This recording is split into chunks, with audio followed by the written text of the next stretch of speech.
வந்தபொழுது முழுமையாக முடிவுகள் மாறி இருக்கிறதுக்கு முன்பு தமிழகத்தில் பல முறை பார்த்திருக்கோம்.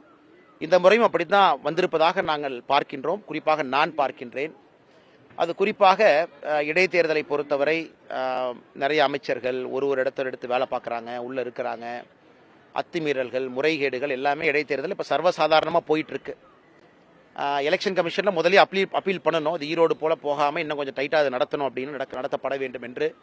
ஆனால் பல சோதனைகள்லாம் தாண்டி தான் இந்த இடைத்தேர்தல் நடந்திருக்கிறது. அதனால் முழுமையாக முடிவுகள் வந்த பிறகு உங்கள்கிட்ட பேசுகிறோங்கன்னா, ஆனால் இடைத்தேர்தலுடைய முடிவு தான் தமிழக மக்களுடைய மனநிலைமை என்று நினைத்தால் அது தவறு. ஏன்னா இதற்கு முன்பும் அப்படி இருந்ததில்லை, இப்பொழுதும் அப்படி இருக்க போவது கிடையாது.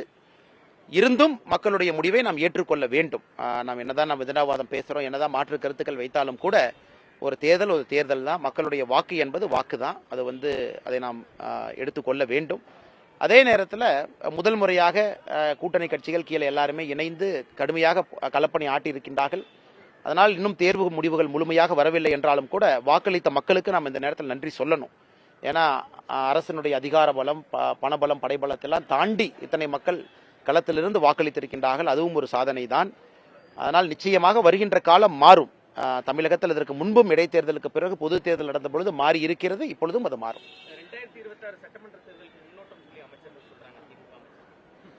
ஆனா இதற்கு முன்பு இடைத்தேர்தலை நீங்க முன்னோட்டமா எடுத்தீங்கன்னா பொது தேர்தலில் எப்பொழுதுமே அந்த ஆட்சி தன்னுடைய பலத்தை இழந்திருக்கிறது, ஆட்சி இழந்திருக்குது. ஒருவேளை அமைச்சர்கள் இந்த இடைத்தேர்தல் ஒரு முன்னோட்டமா எடுத்துட்டாங்கன்னா இதற்கு முன்பு தமிழகத்தில் எப்படி நடந்ததோ அதே போல இந்த ஆட்சியும் 2026 தன்னுடைய பலத்தை இழக்கும். ஒருவேளை அவங்க அப்படி எடுத்துக்கிட்டாங்கன்னா.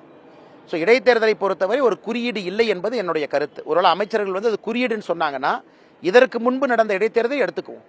அப்போ அதே அமைச்சர்கள் அதையும் பார்க்கணும். அனைத்து இந்திய அண்ணா திராவிட முன்னேற்ற கழகம் ஆட்சியில் இருந்த பொழுது எத்தனை இடைத்தேர்தல் ஜெயிச்சாங்க, பொது தேர்தல் என்ன ஆச்சு, அதற்கு முன்பு தமிழகத்தில் வேறு வேறு கட்சிகள் இருக்கும்பொழுது இடைத்தேர்தலுடைய ரிசல்ட் என்ன, கிட்டத்தட்ட 87% இடைத்தேர்தல் ஆளுங்கட்சி ஜெயிக்கிறாங்க. அதனால் இது முன்னோட்டமாக தமிழர்களுடைய அமைச்சர்கள் யாராச்சும் எடுத்துக்கிறாங்க அப்படின்னா 2026 ரிசல்ட் வேற மாதிரி வரும் அப்படிங்கிறதே அவங்க ஒத்துக்கிறாங்களா? இந்தியா முழுவதும் இதான் ஜெனரலாக நடக்குது. ஆளுங்கட்சியை சார்ந்து மக்கள் போறாங்க. பல விதத்தில் யோசிக்கிறாங்க. 2 ஆண்டு தான், புதுசாக ஒரு எம்எல்ஏ மாற்றணுமா, ஆளுங்கட்சி எதிர்த்து இன்னொரு எம்எல்ஏவை கொண்டு வரணுமா, நேரமும் காலமும் குறைவா இருக்கு. அதனால மக்களுக்கு ஒரு மனநிலைமை இருந்தும் நான் ஏற்கனவே சொன்னது போல ஒரு தேர்தலுடைய முடிவுகளை தலைவணங்கி ஏற்றுக்கொள்ள வேண்டும். ஆனால் இதுதான் தமிழகத்தினுடைய மக்களுடைய எண்ணம், அதனுடைய பிரதிபலிப்பு தான் விக்கிரவாண்டியினுடைய இடைத்தேர்தலுடைய முடிவு அப்படிங்கிறதுல இருந்து நான் மாறுபடுறேங்கண்ணா.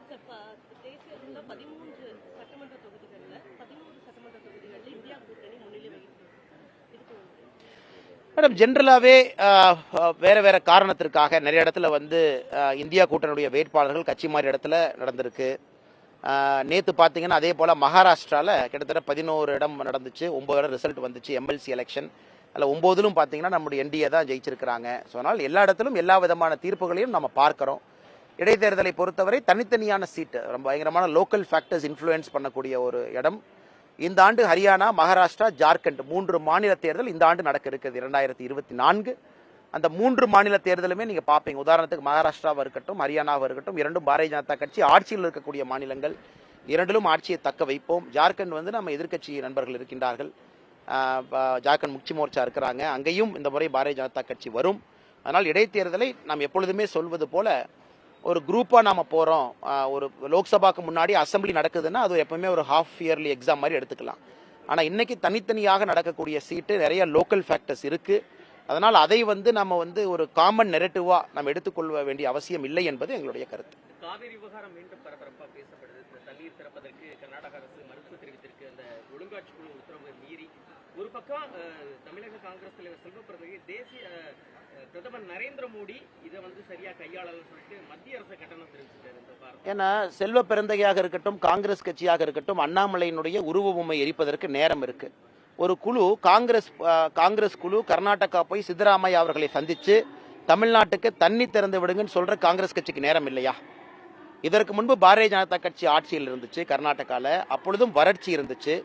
நண்பர்களுக்கு தெரியும், பத்திரிகை நண்பர்களுக்கு தெரியும். அங்கே வறட்சி இருந்த பொழுது கூட எப்போது அங்க இருக்கக்கூடிய பாரதிய ஜனதா கட்சி தண்ணியை திறந்து விட மாட்டோம் என்று சொன்னார்களா? காரணம் முடியாது. அதற்கு தான் 2018 இத்தனை ஆண்டு நிலுவையாக இருந்த காவிரி நதிநீர் மேலாண்மை ஆணையத்தை நம்முடைய பாரத பிரதமர் அவர்கள் அமைச்சாங்க.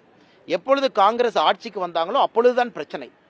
அப்பொழுது மாநிலங்கள் ஒரு மத்திய அரசு கொண்டு வந்திருக்கக்கூடிய ஒரு ஆணையத்தை மதிக்கவில்லை என்றால் எப்படி இந்தியாவில் ஒரு அரசியலமைப்பு சட்டத்தை நாம் காப்பாற்ற முடியும்?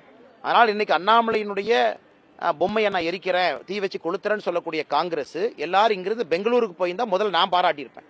காங்கிரஸ் தலைவர் எல்லாத்தையும் கூட்டிக்கிட்டு இங்க இருக்கக்கூடிய சட்டப்பேரவை உறுப்பினர்கள், எம்எல்ஏக்கள், எம்பிக்கள் எல்லாத்தையும் கூட்டிக்கிட்டு பெங்களூரு போய் சித்தராமையா அவர்களை நட்பின் அடிப்படையில் 2 மாநிலங்களும் நன்றாக இருக்க வேண்டும் என்கின்ற அடிப்படையில் அவர்களை சந்தித்து தண்ணியை திறந்து விடுங்க. காரணம் எங்களுடைய உரிமை. கர்நாடகாவுடைய தண்ணியை கேட்கல. தமிழகத்திற்கு காவிரி நதிநீர் மேலாண்மை ஆணையம் அந்த ஃபார்முலா பேஸ்ட் அப்ரோச்சில் கொடுத்துருக்கக்கூடிய தண்ணியை தான் நாம கேட்கிறோம். அதே போல உங்களுக்கு தெரியும், காவிரி நதிநீர் மேலாண்மை ஆணையமே இதுக்கு சொல்யூஷன் கொடுத்துருக்காங்க. என்ன சொல்யூஷன் கொடுத்துருக்காங்கன்னா, வறட்சி ஆண்டில் எவ்வளவு தண்ணி கொடுக்கணும், தண்ணி அதிகமாக வரக்கூடிய ஆண்டில் எவ்வளவு கொடுக்கணும், எல்லாமே solution paste approach, formula paste approach. இதுல யாரும் தலையிட வேண்டிய அவசியமே இல்லை. விதண்டாவாதத்திற்காக அங்க சித்தராமையா அவங்க பேசுறாங்கன்னா, இங்க இருக்கக்கூடிய காங்கிரஸ் கட்சி வாய் மூடி மௌனம் சாதிப்பது என்ன? இந்தியாவில் இதற்கு முன்னாடி எங்கேயாச்சும் நடந்திருக்கான இந்த அநியாயம்? பிரதமர் ஒன்றை கொண்டு வந்த பிறகு, பிரதமருடைய உத்தரவு வந்த பிறகு, மத்திய அரசுடைய உத்தரவு வந்த பிறகு மாநில அரசு நாங்கள் அதை கண்டுக்க மாட்டோம்னு சொல்லும் பொழுது, இந்திய அரசியலமைப்பு சட்டத்துக்கு நேர் எதிராக காங்கிரஸ் அவர்கள் நடந்து கொள்ளும் பொழுது கர்நாடகாவில் அதை தட்டி கேட்பதற்கு இங்க இருக்கக்கூடிய காங்கிரஸ் கட்சிக்கு மனம் இல்லை. இதையும் மத்திய அரசு மேல பழி போடுவதை எப்படி ஏற்றுக்கொள்ள முடியுங்கன்னா?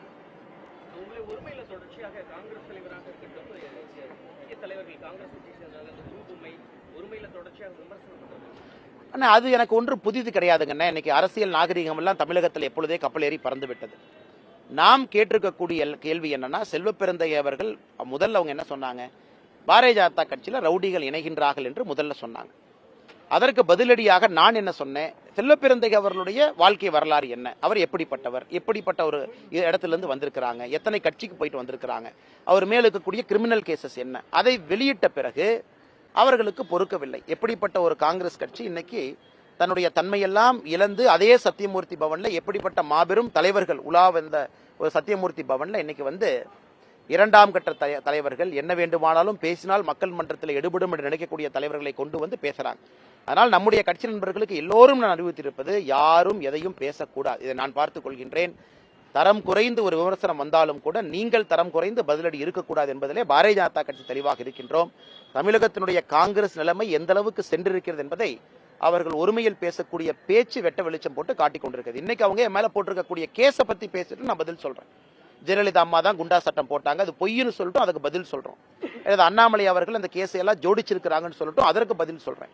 ஆனா ஒருமையில தவறான விஷயங்களை பேசும்பொழுது அதற்கு நான் பதில் சொன்னால் அது தவறாக போய்விடும். அதனால் இந்த விஷயத்தை பொறுத்தவரை ஒருமையில் பேசுபவர்களுக்கு எப்பொழுதும் என்னுடைய மௌனம் மட்டும்தான் பதில். ஆதாரத்தின் அடிப்படையில், சயின்ஸ் அடிப்படையில் பேசக்கூடியவர்களுக்கு எப்பொழுதும் பதில் சொல்வதற்கு நான் தயாராக இருக்கின்றேன். கிட்டத்தட்ட 3 ஆண்டுகள் உங்களுடைய பாஜக மாநில தலைவராக 3 ஆண்டுகள் நிறைவு செய்தீர்கள். 3 ஆண்டுகள்ல பாஜகவுடைய வளர்ச்சி இன்னும் உங்களுடைய அந்த இலக்கு இன்னும் ரொம்ப தூரம் செல்ல வேண்டி இருக்குதுங்கன்னா, இது ஒரு பாரதிய ஜனதா கட்சியில் நான் ஒரு காரியகர்த்தன், ஒரு சாமானிய உறுப்பினர், நிறைய பேர் வேலை செஞ்சிருக்காங்க, அதில் நானும் ஒருத்தன். எப்பொழுதுமே நான் சொல்லுவது, ஒரு மூங்கில் மரத்தை பார்த்தீங்கன்னா முதல்ல வேர் பலமாக வேர் பிடிக்கும், அதற்கு ரொம்ப நேரம் எடுத்துக்கும்.